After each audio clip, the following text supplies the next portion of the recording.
For all of our talk about reshoring, semiconductors actually seem to have made the most progress. But then again, there's more to be concerned about if we can't access them. And to date, they actually seem to be defying the odds on reshoring when you compare across manufacturing sectors.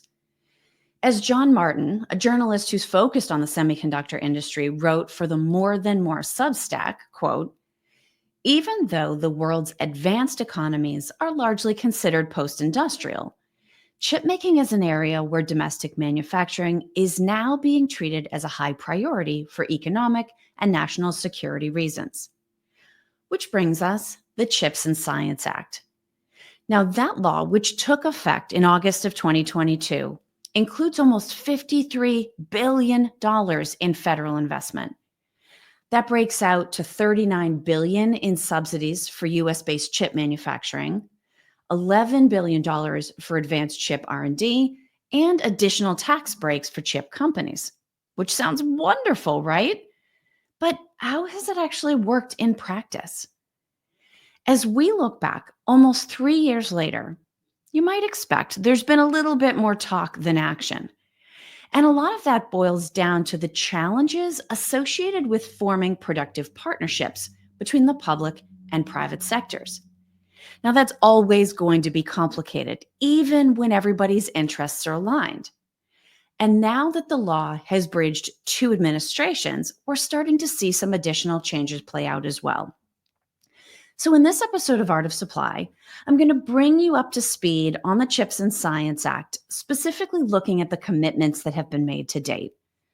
We'll talk about some of the roadblocks to progress that we've seen so far, and then look at something new that the Trump administration is doing to facilitate the process of rebuilding semiconductor manufacturing right here in the United States.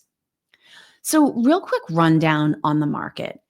The semiconductor market reached $700 billion last year. That was over a 20% growth from the year before. And if the trajectory continues as it's expected to, it will hit $1 trillion by 2030. Because of the size of this market, the United States is not the only country putting money into semiconductor manufacturing. Certainly, the CHIPS and Science Act is huge, but Europe has invested 43 billion euros, and China has invested $200 billion. Even with those different geographical pockets of investment, the chip supply chain itself, from a production sense, is still fragmented by region. So if we think about it from raw materials to final product, most of the raw earth elements required to actually manufacture semiconductor chips are still coming from China. The vast majority of the design work is being done in the US, although there is a huge contingent of design in Europe as well. And most of the manufacturing, at least until these different acts and laws started to play out, was done in Taiwan.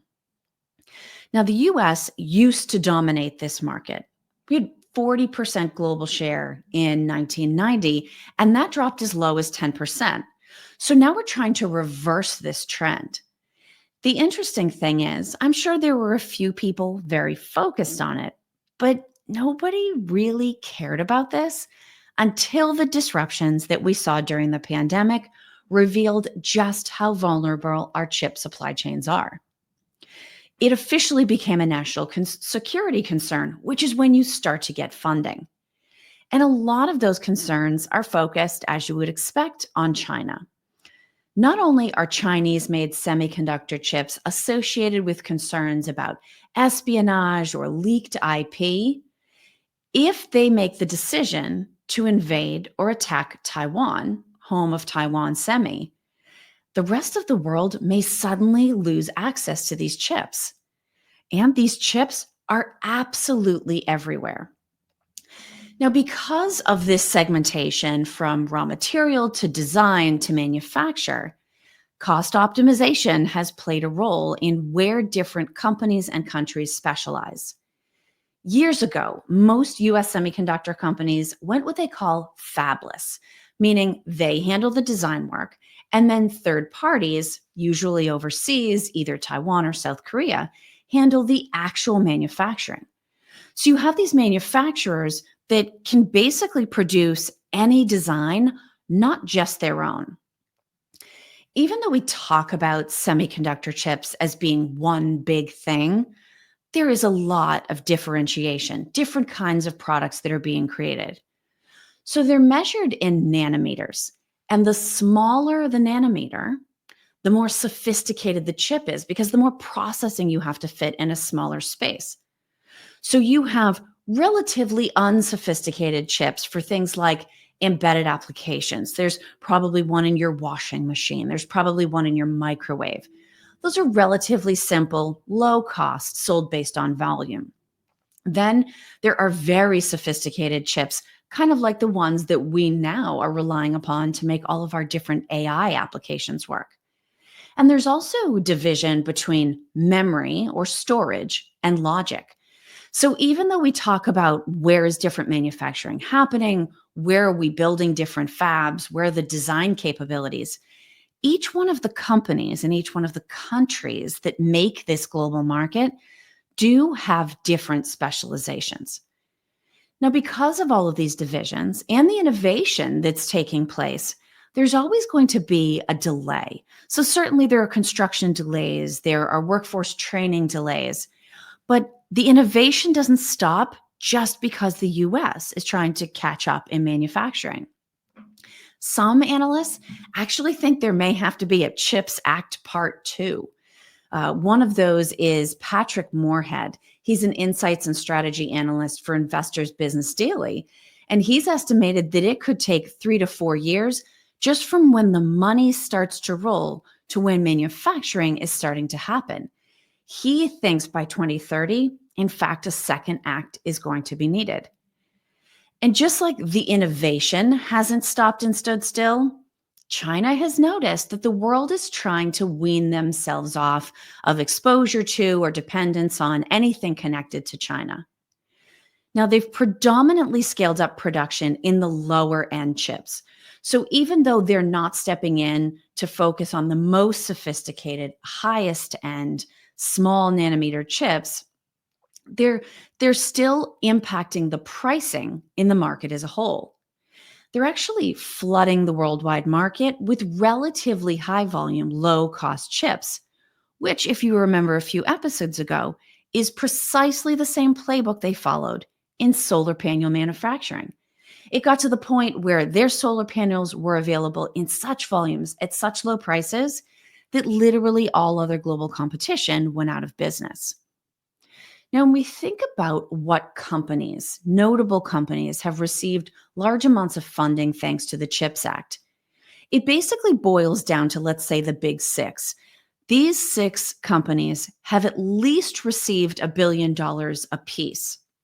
The tax credits are in addition to that. And a lot of this is contingent on how much the companies are able to invest of their own money. So even though we're talking in the tens of billions of dollars, CHIPS Act grants and funding still only represent between 5 to 15% of the cost of a project. So we're talking about grants total $39 billion for manufacturing. Companies have committed about $450 billion of their own money to put into these initiatives.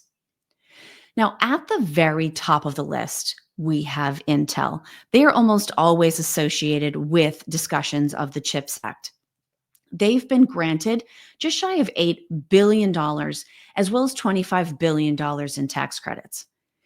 Now, I talked about the investments that companies have to make in order to receive what they've been granted by the federal government. And Intel is going to have to invest $100 billion of their own money to actually get that $8 billion from the federal government. And unfortunately, right now, Intel is facing some significant challenges. Their share price has lost almost 70% of its value over the last 5 years. They've kicked off a $10 billion cost reduction plan and gone through a 15% workforce reduction. They just got a new CEO in March, so the organization as a whole is not facing an easy situation. Now, there are some other things that Intel has going for it, but maybe also working against it. They are currently the only US company that's capable of producing processors. But the way most of their current fabs are set up, they're only designed to create or manufacture chips that were created by Intel. So, in other words, if you haven't designed a chip using Intel's proprietary software, their fab probably can't help you today. What we really need if we want to make domestic manufacturing possible is to follow TSMC's sort of fab for hire model, where they can take chips designed really on anything and simply follow those instructions to manufacture. Now, as part of their cost cutting, there are some projects they've pushed out. There are other projects that they're looking at spinning off into standalone fabs, sort of starting this process of being less dependent on their own proprietary software. But because they've accepted these CHIPS Act grants, every major structural corporate change they talk about making could have strings attached to the funding that they don't want to jeopardize losing. So it's actually complicated their internal decision-making processes as well as what they're trying to achieve in the larger market. Now, if we run down the remainder of that top six, spot two, we have TSMC. So they've been granted about $6.5 billion, Micron, $6 billion, Samsung, just under $5 billion. And then Texas Instruments and Global Foundries round up that list. They're both at about $1.5 billion. Each one of these companies is experiencing their own unique challenges, but there are also some shared challenges that they're all facing together at the same time. There are labor shortages of skilled chip manufacturing workers in the US, and the costs in the United States are higher. Plus, the regulations are more onerous when it goes to be time to build a facility or to bring in the workforce. Now, I've talked about the fact that there's an expectation that private companies will invest their own money, and that's part and parcel of them receiving those grants. Well, it's not just one big chunk where you say, okay, here's our $100 billion. Now, give us our money that you've promised us. All of this is distributed in alignment with milestones, and they don't get the funds until they reach the milestone, which is defined and overseen by the federal government. They get to make the rules because they're holding the money. And even the clarification around the meaning of terms in the original CHIPS and Science Act bill have led to some delays. So I've already mentioned the act took effect in August of 2022. It wasn't until December of 2023 that they clarified some of the key terms in the act. So for instance, they had to clarify in writing that you could both expand existing fabs or also build new semiconductor manufacturing facilities. Now, that might seem like splitting hairs, but hold on to that thought for just a minute. They've also prohibited any beneficiaries from investing in chip manufacturing in, quote, foreign countries of concern. So they're saying you can't invest in chip manufacturing that takes place in China, in Russia, and I'm going to assume that includes Hong Kong because of China's oversight of the region. You're also not allowed to build or modify chip manufacturing facilities outside of the United States. So it really is a reorientation, not just around building these capabilities in the US, but building them as a first-tier priority. This is not a box check exercise. Now, most of the focus in our conversation, and I think in general news coverage, has been on the manufacturing piece. But talent will be needed to make all of this possible as well. And the provisions associated with workforce development are incredibly complicated. So I told you to hold on to that idea of, can you add on to facilities and also build new facilities? Okay, yes. It took 16 months to clarify that. Now let's do the same thing for talent. And if you think about the traditional procurement complexity split between products and materials versus services, you know that that complexity and that subjectivity is already there. So why would it be any different around building up a semiconductor workforce? So not only do you have complexities around interpretation and still the requirement to invest in advance of receiving grant funds, but it's also a more distributed market. So rather than saying, oh, we've got Intel, we've got TSMC, we've got Micron, we've got all these really large companies that have enormous staffs and legal teams that are set up to access these funds and submit proposals. Now you're talking about colleges, educational programs. They maybe don't have the budgets. They maybe don't have the legal resources at hand to interpret this law to make sure if we invest this money in a program, we actually are going to receive the funding in return. Now, the other complexity around workforce is all the money became available for grant at the same time. There was no runway to make sure that the workforce development started in advance of when the facilities would need to be built and opened. So that too is inserting a bit of a delay in this whole process. Now, just to keep it fun, the rest of the world has continued to change around the CHIPS and Science Act. And even though semiconductors have been declared exempt from tariffs, some of the parts that go into making the associated machinery are not. So even if you can get the parts in, the whole cost basis of your fab has now changed. And that's causing companies to revisit what they will have to invest, what they can get from the federal government, and what it's going to take for these projects to be successful for them from a business standpoint. Now, we can't talk about federal spending in this day and age without talking about DOGE. When DOGE started looking into federal government spending, specifically trying to root out waste, there was a lot of speculation about how CHIPS Act money might be affected. But despite all of the upset, the reality is 85% of that $39 billion has already been assigned in binding contracts between the federal government and those private corporations. So never say never, but there's not a whole lot the Trump administration can do to stop the program from going forward. Now, what they can do are change those rules we talked about that are associated with distribution milestones. Now, there are a lot of different pieces that play into this, and some of it actually begins right from 2022, so when the Biden administration was still in place. And it's mostly these federal requirements that are leading to companies not receiving their funds.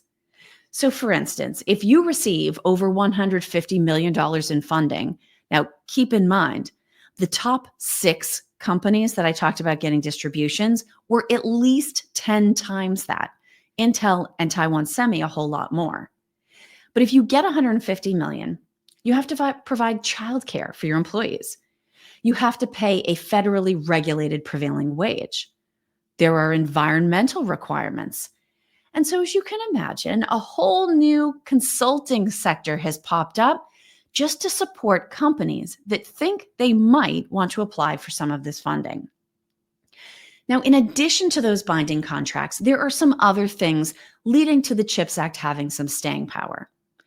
There doesn't seem to be any opposition, at least in an organized way, in Congress on either side of the aisle that would potentially change the distribution or commitment of money. And Trump's Secretary of Commerce, Howard Lutnick, has publicly made a commitment to keep the CHIPS Act in place. Now, as we well know, Trump personally favors tariffs over subsidies, but we are where we are. The grants have been made. Now, that doesn't mean that creative ideas can't pop up. And on March 31st, we actually got a great example of that. Apparently, the Trump team thought, if you can't stop them and you can't beat them, you might as well speed them up. And so on 31st, there was an executive order that created the Investment Accelerator Program.